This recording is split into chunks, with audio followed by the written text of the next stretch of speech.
Sir, ಈಗ ಒಂದು ವೇಳೆ ಮಲ್ಲಿಕಾರ್ಜುನ್ ಖರ್ಗೆ ಅವರ ಹೆಸರು ಪ್ರಸ್ತಾಪ ಆಗ್ತಿರೋದು ಅಥವಾ ಪರಮೇಶ್ವರ್ ಅವರ ಪ್ರಸ್ತಾಪ ಆಗ್ತಾ ಇರೋದು ಕೂಡ ನಿಜವಾಗ್ಲೂ ದಲಿತರಿಗೆ ಒಂದು ರೆಪ್ರೆಸೆಂಟೇಷನ್ ಕೊಡಬೇಕು ಅನ್ನೋ ಕಾರಣಕ್ಕಲ್ಲ, ಬದಲಾಗಿ ಡಿ.ಕೆ. ಶಿವಕುಮಾರ್ ಅವರ ಕೈಗೆ ಅಧಿಕಾರ ಹೋಗದೇ ಇರೋ ರೀತಿಯಲ್ಲಿ ತಡೆಯುವ ಪ್ರಯತ್ನವಾದ ಸ್ಟ್ರಾಟಜಿಕಲ್ ದಾಳ ಇದು ಅನ್ನೋ ಅನುಮಾನ ಇಲ್ಲಿ ಚರ್ಚೆಯಲ್ಲಿರೋ ಇಬ್ರು ಮೂರಿಗೆ ಬಂದಿದೆ.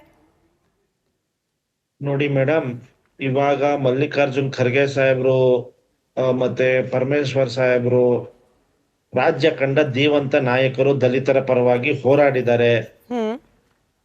ಕಾಂಗ್ರೆಸ್ ಪಕ್ಷ, ಕಾಂಗ್ರೆಸ್ ಹೈಕಮಾಂಡ್ ಮುಂದಿನ ದಿನಗಳಲ್ಲಿ ಯಾರಿಗೆ ಯಾವ ಸ್ಥಾನಮಾನ ನೀಡಬೇಕು ಅನ್ನೋದು ನಮ್ಮ ಕಾಂಗ್ರೆಸ್ ಉನ್ನತವಾದ ನಾಯಕರಾದ ಖರ್ಗೆ ಸಾಹೇಬ್ರು, ಸೋನಿಯಾ ಗಾಂಧಿ ಮೇಡಮ್, ರಾಹುಲ್ ಗಾಂಧಿ ಅವರು ಕೂತ್ಕೊಂಡು ಮಾತಾಡ್ತಾರೆ.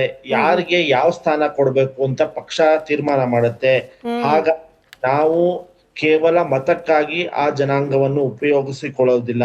ನಾವು ಅದಕ್ಕೋಸ್ಕರ ಅವರ ಶ್ರೇಯೋಭಿವೃದ್ಧಿಗೋಸ್ಕರ ಹಲವಾರು ಯೋಜನೆಗಳು, ಪಾಲಿಸಿಗಳು ಮತ್ತೆ ಪಕ್ಷದ ಒಳಗಡೆ ಸರ್ಕಾರದಲ್ಲಿ ಅವರಿಗೆ ಉನ್ನತವಾದ ಹುದ್ದೆಯನ್ನು ಕೊಟ್ಟಿದೆ. ಹಾಗಾಗಿ ನಾವು ಕೇವಲ ಮತಕ್ಕಾಗಿ ನಾವು ಅವ್ರನ್ನ ನೀವೇನೋ ಹೇಳ್ತಿದ್ರಲ್ಲ ಆ ತರ ನಾವು ಈಗ 2000 ಕ್ಷಮೆ ಇರ್ಲಿ ಸರ್, 2004 ಮೈತ್ರಿ ಸರ್ಕಾರದ ಸಂದರ್ಭದಲ್ಲಿ ಸೂಕ್ತ ಸಮಯ ಇರ್ಲಿಲ್ವಾ? 2013ರಲ್ಲಿ ಸೂಕ್ತ ಸಮಯ ಇರ್ಲಿಲ್ವಾ?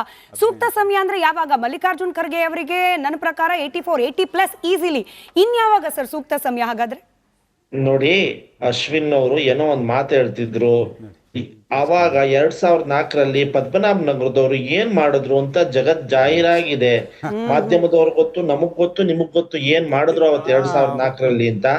ನಿಮ್ಮ ಕಾಂಗ್ರೆಸ್ನ ಹಿರಿಯ ನಾಯಕರು ಗುಲಾಂ ನಬಿ ಆಜಾದ್ ಅವರು ಬಂದು ದೇವೇಗೌಡ ಜಿ ಅಂಡ್ ಕುಮಾರಣ್ಣ ಅವರು ಇಬ್ರು ಒಕ್ಕಲರಿಂದ ಮಲ್ಲಿಕಾರ್ಜುನ್ ಖರ್ಗೆ ಅವರು ಸಿಎಂ ಆಗ್ಬೇಕು ಅಂತ ಪ್ರಪೋಸಲ್ ಕೊಟ್ಟಿದ್ದಾರೆ ಅಂತ ನೀವ್ ಹೇಳಕ್ ಬೇಡ. ನೀವು ಸುಮ್ನೆ ನಿಮ್ಮ ಹೈಕಮಾಂಡ್ ಹೇಳಿದ್ರೆ ನೀವೇನ್ ಹೇಳೋದು? ಸುಮ್ನೆ ಏನೇನೋ ಬಾಯಿ ಬಗ್ಗೆ ಮಾತಾಡಕ್ ನಿಮ್ಗೆಲ್ಲ ಏನ್ ನೈತಿಕತೆ ಇದೆ? ಗುಲಾಂ ನಬಿ ಆಜಾದ್ ಅವರು ಹೇಳಿದ್ದಾರೆ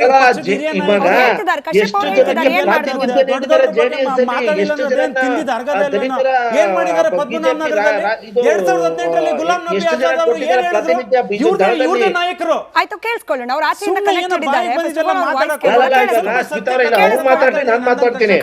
Kashyap sir 30 second. Kashyap sir ಮಾತ್ರ ವಾಯ್ಸ್ ಆನ್ ಏರ್ ಇರ್ಲಿ, ಮುಂದುವರಿಸಿ ಸರ್.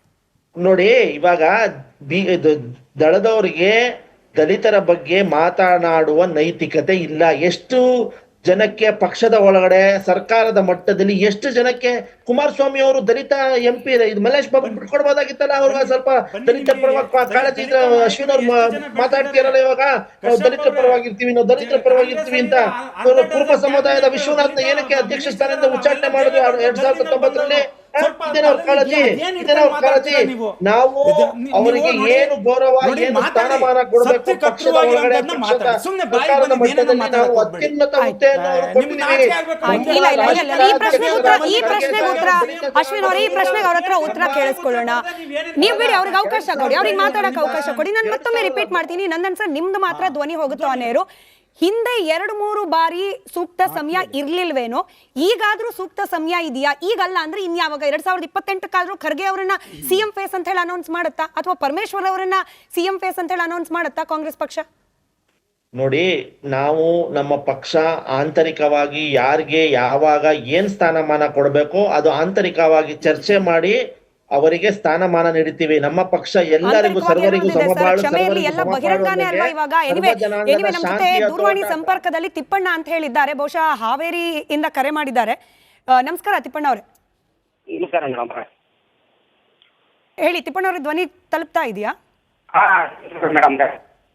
ಹೇಳಿ, ಮಲ್ಲಿಕಾರ್ಜುನ್ ಖರ್ಗೆ ಅವರನ್ನ ಮುಖ್ಯಮಂತ್ರಿ ಮಾಡಬೇಕು ಅನ್ನೋ ನಿರ್ಧಾರ ಸರಿ ಇರುತ್ತಾ? ಮಲ್ಲಿಕಾರ್ಜುನ್ ಖರ್ಗೆ ಅವರು ರಾಜ್ಯದ ಸಿಎಂ ಆಗಬೇಕು ಅನ್ನೋ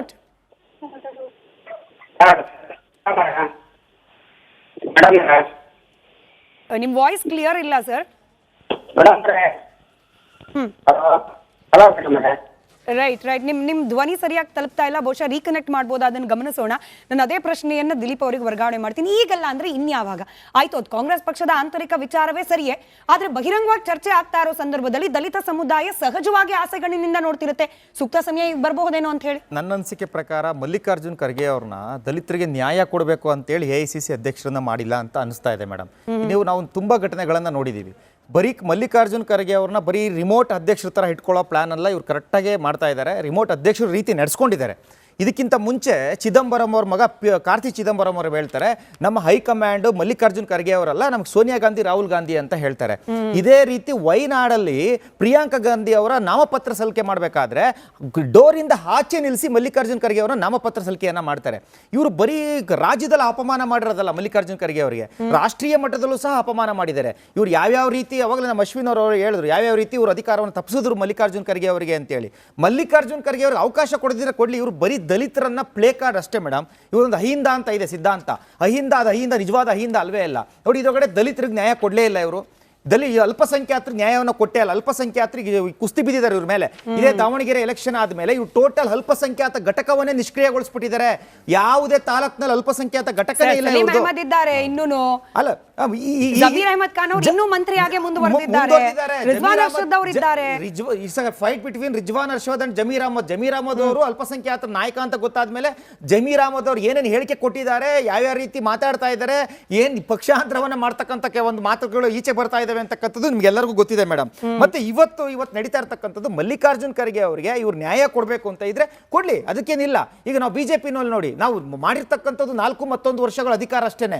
ನಾವಿವತ್ತು ಚಲವಾದಿ ನಾರಾಯಣ ಸ್ವಾಮಿ ಅಂತಕ್ಕಂಥ ಒಂದು ದಲಿತ ಸಮುದಾಯದಿಂದ ಬಂದಿರತಕ್ಕಂಥ ಒಬ್ಬ ನಾಯಕನನ್ನ ನಾವು ಶಾಡೋ CM, ಒಂದು ವಿರೋಧ ಪಕ್ಷದ ನಾಯಕನಾಗಿ ನಾವು ಮಾಡಿದೀವಿ, ಅದನ್ನ ಒಪ್ಕೊಳ್ತೀವಿ, ನಾವು ಹೆಮ್ಮೆಯಿಂದ ಹೇಳ್ತೀವಿ ದಲಿತರಿಗೆ ನಾವು ನ್ಯಾಯ ಕೊಟ್ಟಿದ್ದೀವಿ ಅಂತೇಳಿ.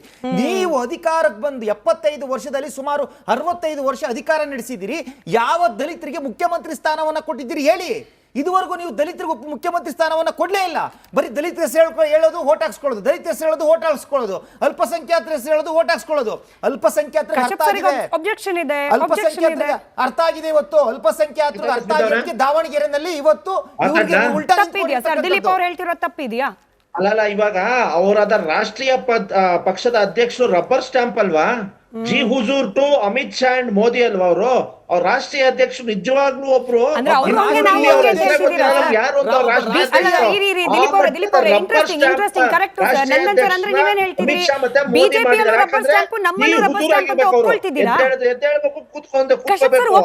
ಹಾಗಾಗಿ RSS ಗೂ ಮತ್ತೆ ಅವ್ರ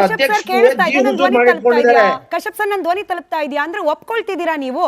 ಬಿಜೆಪಿಲೂ ಹಂಗೆ ಇದೆ, ನಮ್ಮಲ್ಲಿ ಹಂಗಿದ್ರೆ ತಪ್ಪೇನು ಅಂತ ಹೇಳೋ ಮೂಲಕ ನೀವು ಒಪ್ಕೊಳ್ತಿದ್ದೀರಾ? ದಿಲೀಪ್ ಅವರು ಹೇಳಿದ್ರೆ ನಮ್ಮ ಪಕ್ಷದಲ್ಲಿ ಅವರ ನೇತೃತ್ವದಲ್ಲೇ ಎಲ್ಲಾ ಚುನಾವಣೆ ಎದುರಿಸಿದೀವಿ. ಎಲ್ಲಾ ಚುನಾವಣೆ ನಾವು ಕರ್ನಾಟಕದಲ್ಲೂ ನಡೆದಿದೆ. ಇವಾಗ ಒಂದು ಉದಾಹರಣೆ ಕೊಡ್ತೀನಿ ಸ್ಮಿತಾ ಅವರೇ. ಕರ್ನಾಟಕದಲ್ಲಿ ಮತ್ತೆ ಏನಪ್ಪಾ ತಮಿಳುನಾಡಲ್ಲಿ, ತೆಲಂಗಾಣದಲ್ಲಿ ಬಿಜೆಪಿ ಸೋಲ್ತು. ಅವತ್ತು ಮಾಧ್ಯಮದವರು ಮೋದಿ ಮುಖ ಇಡಲ್ಲ, ಇದು